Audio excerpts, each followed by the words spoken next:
You know that feeling you get when it's like rainy outside and you just kind of feel cozy? You want to turn on your favorite game or grab one of your favorite mangas and read or play.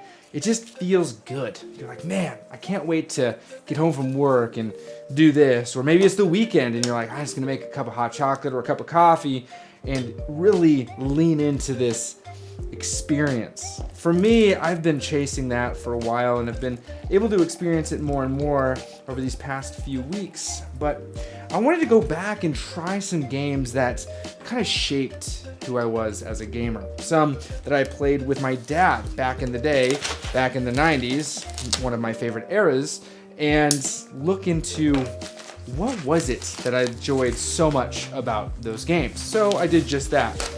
I went back and played Super Mario Land 1 and 2, learned a lot from that. This is a new coffee, Rwanda Izimbi. It's a medium roast. I usually don't go medium, but this is what they sent me today. Drink coffee, do stuff.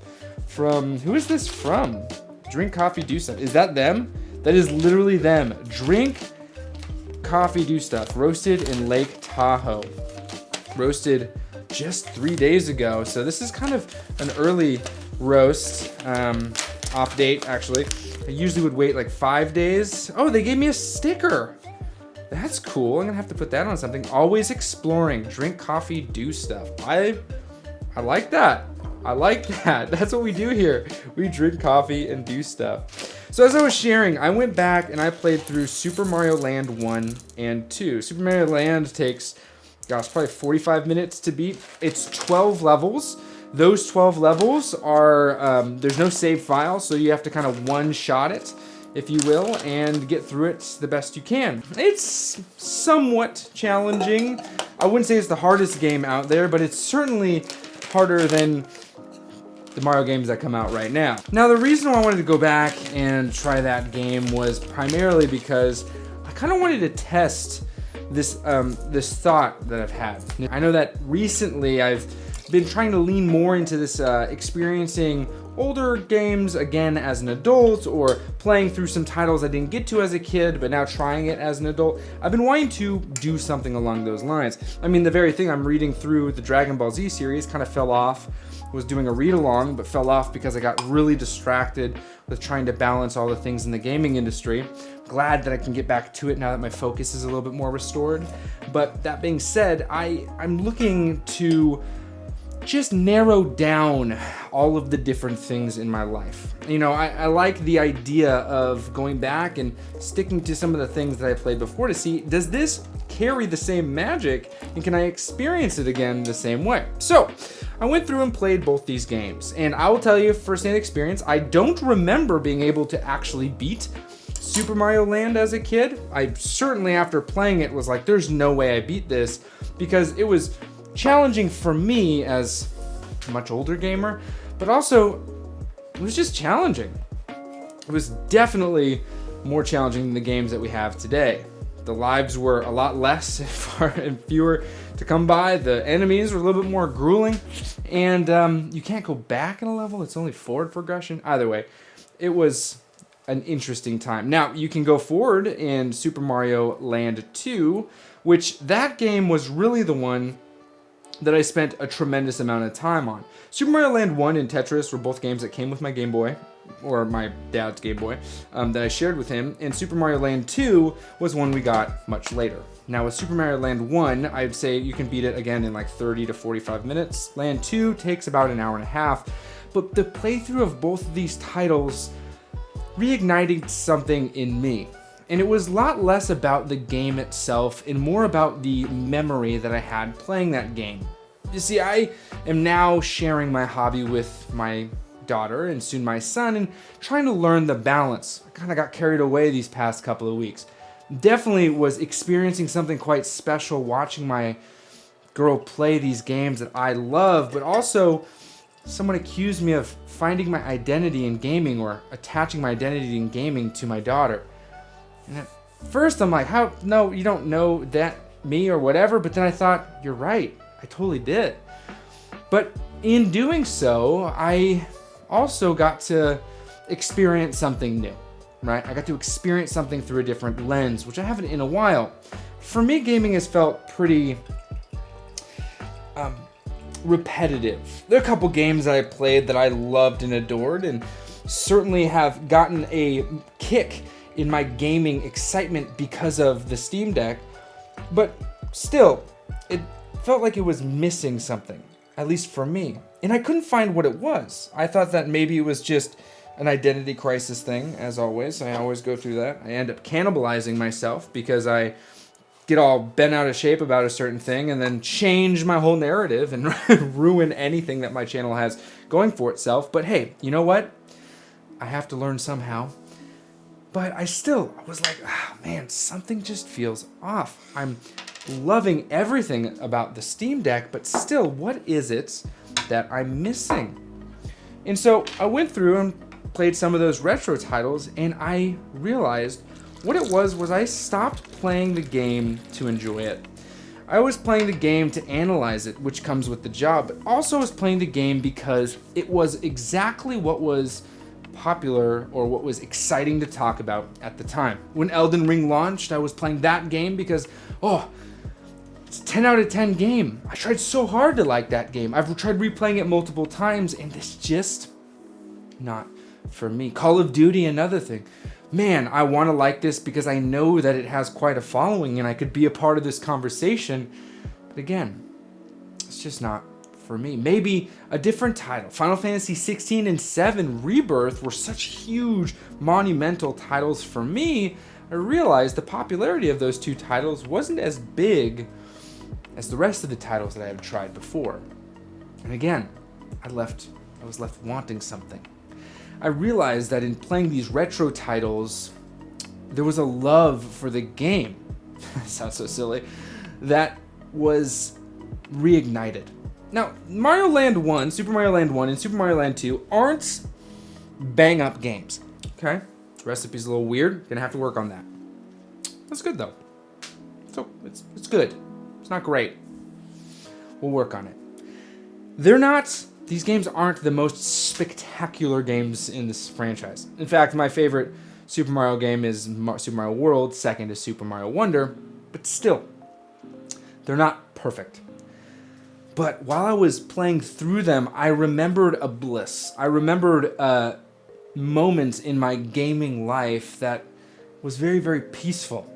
It was a moment shared with my father, and I realized that my gaming excitement has always been relational. I know that seems wild, but it has. I spent very little time back when I was a kid playing by myself. And if I did, it was not for long. I've never been someone who could sit by myself in a room and just play a game for hours on end. Recently, with these past two big titles, Final Fantasy 16 and Final Fantasy 7 Rebirth, I did just that, and it left me feeling very, very weird. I think I was feeling a loneliness that was tough.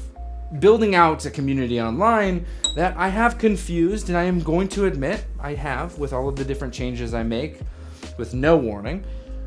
That's the closest I've been able to come to that community, but still, there's something that is missing. With a lack of definition and a lack of clarity, you end up getting into this wildly ambiguous zone, trying to figure out where can you just be. It's like going to a party that you don't really know anybody, but there's groups that you can go and talk to. You just know enough about just each one, but none to actually leave the party making good connections. You got one group talking about football, another one talking about coffee, another one talking about video games, let's just say it's Call of Duty, and another one talking about Game of Thrones. I know a little bit about all these things, but not enough for someone to say, yo, let's meet up and talk more about this in the future. And it ended up leaving me in this space, this very community-driven space that I wildly, wildly need, kind of feeling lonely. And so when I went back and played these games, it was triggered in me. It was revealed that the very thing that video games were to me were a language. It was always a language that I got to share with other people. But for me, what ended up becoming more and more difficult as time had gone on is the language is very defined based on what you enjoy, right? My language in Final Fantasy is going to be very different to the people who enjoy it than language with something like a Souls-like game. While there might be some cross-pollination between the two genres, it really isn't going to be the same type of group as a whole. Sure, there's crossover, but not perfect. My language was lost. It was almost like my wife's grandmother, who speaks Spanish. She's from Mexico. She moved here when she was very young, and speaks English. But as she's getting older, she doesn't speak enough of either, and so she's starting to have trouble with both. That's how I feel. That's how I felt. And when I replayed a game that wasn't even my favorite, but was very, very important to me because of my father, I was reminded, JD, you don't play video games because you try to escape into a world that is in front of you. Rather, you play video games because you want to share the experience with others. I realized, as I was looking back at these past few years of gaming, a lot of the highs in this space was just that, sharing that experience with others. And when I lose focus of that and start focusing in on plenty of other things, I realize that this hobby of mine I'm starting to try to participate in, unlike I would have before. I don't play video games because I need to go somewhere else. No. I play video games because the enjoyment that I'm having in that moment is one I can't wait to share with others. And as I get older and as time starts to become more and more precious, I realize that there's only so many experiences that I can have.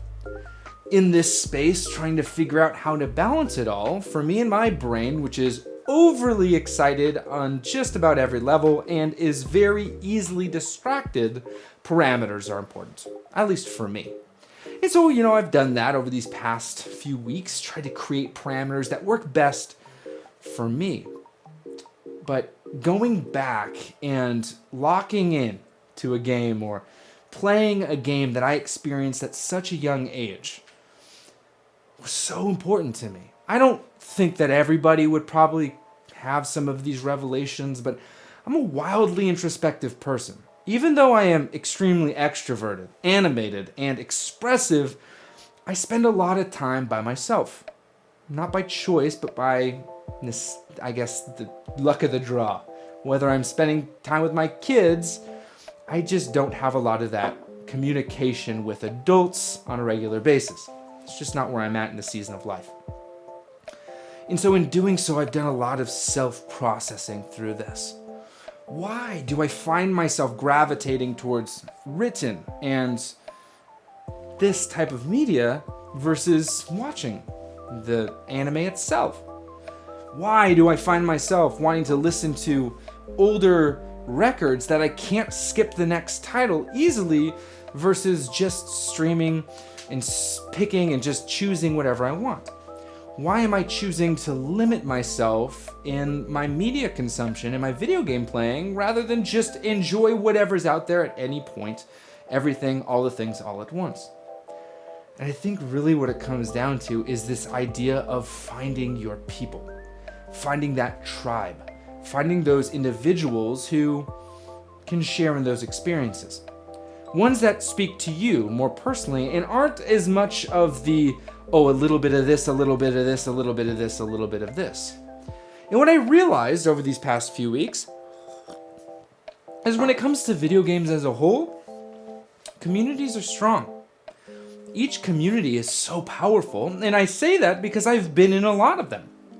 I feel like I've been to the party. I've been to the Xbox party, and those people are very passionate about their very Xbox. They have long, deep-rooted attachments to their characters or their games, whether it's Master Chief or Marcus.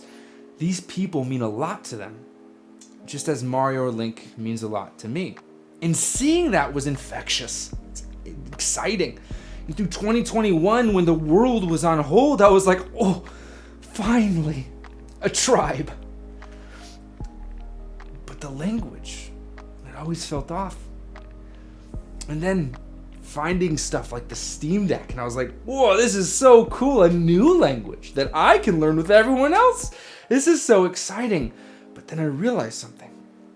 They're progressing at a pace that is much faster than myself because my investment is so low and so new that I was missing out on a lot of things just because I wasn't there. Another language that I don't know. PlayStation. Something that I've been doing for a long time. Exciting, awesome. Again, a language that I invested very little in.